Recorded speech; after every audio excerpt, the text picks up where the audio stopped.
অনেক ভয় কাজ করছিল এই পথেই ফিরে যেতে। যেতে পারবো তো ঠিক মতো? কোনো বিপদ হবে না তো? আর কোনো কিছু আবার আমাদের যাত্রাপথকে থামিয়ে দিবে না তো?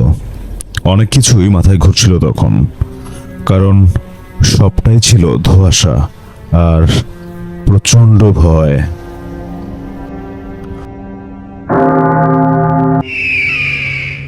Horror Night, haunted by Nicholas Empire.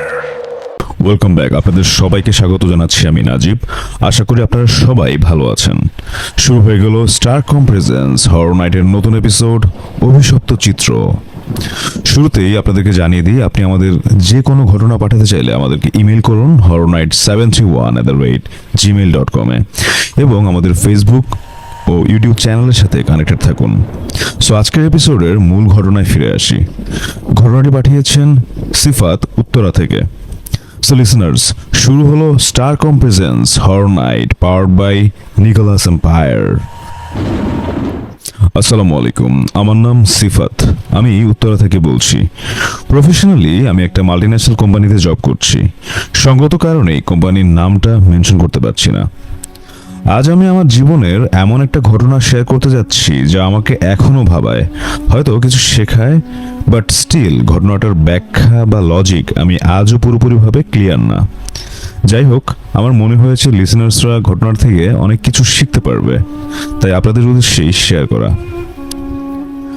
ঘটনাটি 2022 সালের জানুয়ারি মাসের 31st নাইট সেলিব্রেশনের পর 2nd জানুয়ারি আমার বন্ধু রতন এবং হাসান আমার বাসায় এলো এবং আমরা একটা লং ড্রাইভে যাওয়ার প্ল্যান করলাম বাইক নিয়ে।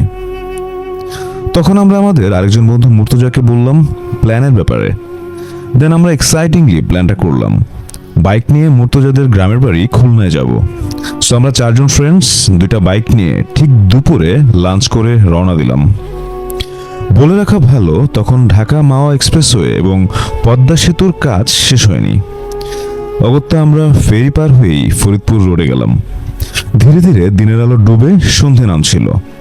আমরা তখন বাইকে গোপালগঞ্জের মুকসেদপুর জায়গাটা ক্রস করছিলাম। আমি রতনের পেছনে বসেছিলাম আর রতন বাইক চালাচ্ছিল। অন্ধকার নামার কিছুক্ষণ পরই হঠাৎ রতন বাইকটাকে একটু সাইড করে থামালো এবং আমাকে বলল, সিফাত, আমার মনে হলো সাদা একটা ছায়া আমাদের বাইকের সামনে দিয়ে ক্রস করে গেল। আমি বললাম, দোস্ত, এটা হয়তো তোর মনের ভুল, যেহেতু অনেকক্ষণ টানা বাইক চালিয়েছিস, দৃষ্টিভ্রম তো হতেই পারে, এটা অস্বাভাবিক কিছু না। তাই আমরা খানিকটা সময় ব্রেক নিয়ে আবার স্টার্ট করলাম। বাইক চলছে তো চলছেই। খুলনাতে প্রবেশ করবার জাস্ট 20 কিলোমিটার আগে হঠাৎ রতন আবার বাইক থামালো এবং আমাকে বলল, দোস্ত, সেম সাদা অবয়বটা আবার বাইকের সামনে দিয়ে ক্রস করে গেল, তুই কি দেখেছিস? আমি বললাম, না তো দোস্ত, আমি তো কিছুই দেখিনি। যাই হোক, এরপর আমরা সহি সালামতে খুলনায় মুর্তজাদের বাড়িতে গিয়ে পৌঁছালাম। আমরা ভীষণ টায়ার্ড ছিলাম, তাই গিয়েই আমরা ডিনার করে ঘুমিয়ে পড়লাম। এরপর দিন আমরা খুলনাতেই ঘুরলাম, মংলা পোর্ট ভিজিট করলাম, নদীতে মাছ ধরলাম, অনেক এনজয় করেছি। সেই ট্রিপের 3য় দিন আমরা প্ল্যান করলাম খুলনা বাগেরহাট যাব 7 গম্বুজ মসজিদে। আমরা দুপুরে খাওয়া দাওয়া শেষ করে রওনা দিলাম। মুর্তজার বাসা থেকে অলমোস্ট 40 কিলোমিটার দূরে বাগেরহাটে 7 গম্বুজ মসজিদ। আমরা সন্ধে হবার একটু আগেই সেখানে পৌঁছলাম। আমরা সেখানে মাগরিবের নামাজ আদায় করলাম এবং জায়গাটাকে ভিজিট করলাম। এরপর আমরা চলে গেলাম ডিরেক্ট খানজাহান আলী রহমতুল্লাহ আলাইহির মাজারে। সেটা 7 গম্বুজ মসজিদ থেকে 3 থেকে 4 কিলোমিটার দূরে অবস্থিত। সেখানে যাবার পর আমরা লেকটাকে দেখলাম। সাদা পাহাড়, কালো পাহাড় নামে খ্যাত কুমিরগুলোর সাথে আমরা ছবি তুললাম। এরপর আমরা মাজার জিয়ারত করতে গেলাম। আমি মাজারের 2টা ছবি তুলছিলাম। আমাকে ছবি তুলতে দেখে মাজারে কর্মরত এক ব্যক্তি ছবি তুলতে নিষেধ করেছিলেন। যাই হোক, আমি ছবি তুলে ফোনটা পকেটে রেখে দিলাম। আমরা এর 15 থেকে 20 মিনিট পর সেখান থেকে মুর্তজাদের বাড়ির উদ্দেশ্যে আবার রওনা হলাম। এবারও সেমভাবে আমি রতনের বাইকের পেছনে বসে যাচ্ছিলাম এবং ছবিগুলো দেখছিলাম ফোনে। ভাবছিলাম কোন ছবিটা ফেসবুকে আপলোড করা যায়। হঠাৎ দেখলাম মাজারের কবরের সেই 2টা ছবি সাদা হয়ে আছে। একেবারে প্লেইন হোয়াইট, কিছুই দেখা যাচ্ছে না। এটা দেখে আমি রীতিমতো চমকে উঠলাম এবং রতনকে বাইক থামাতে বললাম। দেন রতনকে ব্যাপারটা আমি শেয়ার করলাম। রতন বলল, দোস্ত চল একটু ব্রেক নেই, চা খাই, দেন আমরা আবার রওনা দিব। আমরা সবাই চায়ের দোকানটাতেই বসতে যাচ্ছিলাম, এমন সময় আমার বাসা থেকে কল আসলো, তাই আমি কথা বলতে একটু সাইডে আসলাম।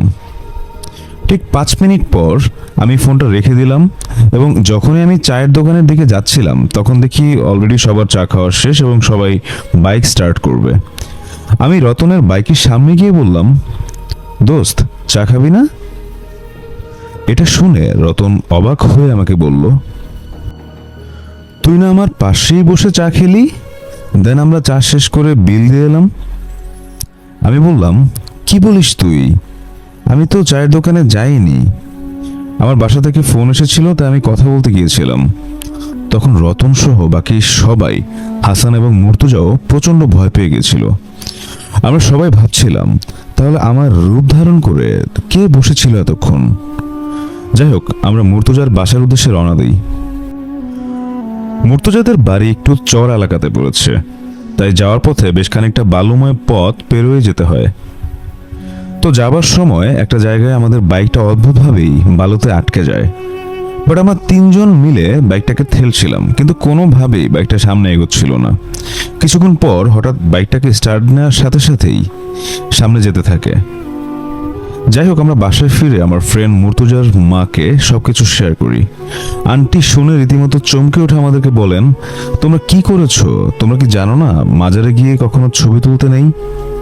তোমরা কালে আবার মাজারে যাবে এবং মাজারে গিয়ে কবর জিয়ারত করে মাপ চেয়ে এসো। যাই হোক, আমরা রাতে ডিনার করে ঘুমাতে যাই। কিছুক্ষণ পর থেকেই আমার আর রতনের প্রচন্ড জ্বর শুরু হয়।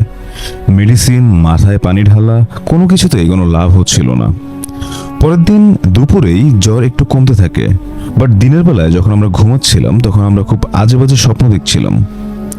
যাই হোক, দুপুরে খাওয়ার পর আমরা খেয়াল করি আমাদের জ্বরটা একটু কমতে থাকে, বাট পুরোপুরি সারে না।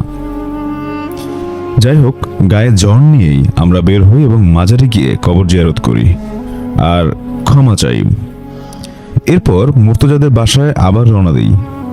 বাসায় ফিরবার আগে আমাদের জ্বর অদ্ভুতভাবেই ভালো হয়ে যায়। এরপর দিন ঢাকার উদ্দেশ্যে আমরা রওনা দিব। যাই হোক, রওনা দেওয়ার আগে আমাদের মধ্যে অনেক রকম চিন্তা মাথায় কাজ করছিল, অনেক ভয় কাজ করছিল এই পথেই বাড়ি ফিরে যেতে পারবো তো ঠিক মতো? কোনো বিপদ হবে না তো? আর কোনো কিছু আবার আগের মতো আমাদের যাত্রাপথকে থামিয়ে দিবে না তো? অনেক কিছু তখন মাথায় ঘুরছিল, কারণ সবটাই ছিল ধোঁয়াশা আর প্রচন্ড ভয়। যাই হোক, আমরা আলহামদুলিল্লাহ সাবধানেই ঢাকায় পৌঁছাই। সেদিনের পর থেকেই আর কখনো আমাদের সাথে অদ্ভুত কিছু হয়নি। জাস্ট সবার উদ্দেশ্যে এতটুকুই বলা, আপনারা কখনো মাজার বা কোনো কবরস্থানের ছবি তুলবেন না। এই ছিল আমার ঘটনা। ভালো লাগলে প্লিজ পড়ে শোনাবেন। থ্যাংক ইউ সো মাচ সিফাত, এত সুন্দর একটা ঘটনা আমাদেরকে শেয়ার করবার জন্য। আরও একবার সবাইকে স্বাগত জানাচ্ছি। আমি নাজিব, আজকের মতো এখানেই বিদায় নিব। ফিরে আসবো নতুন কোনো ঘটনা নিয়ে খুব দ্রুত। সেই পর্যন্ত আপনারা সবাই ভালো থাকুন, সুস্থ থাকুন, মোস্ট ইম্পর্টেন্টলি হরনেটের সাথেই থাকুন।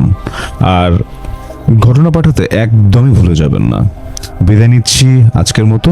আল্লাহ হাফেজ।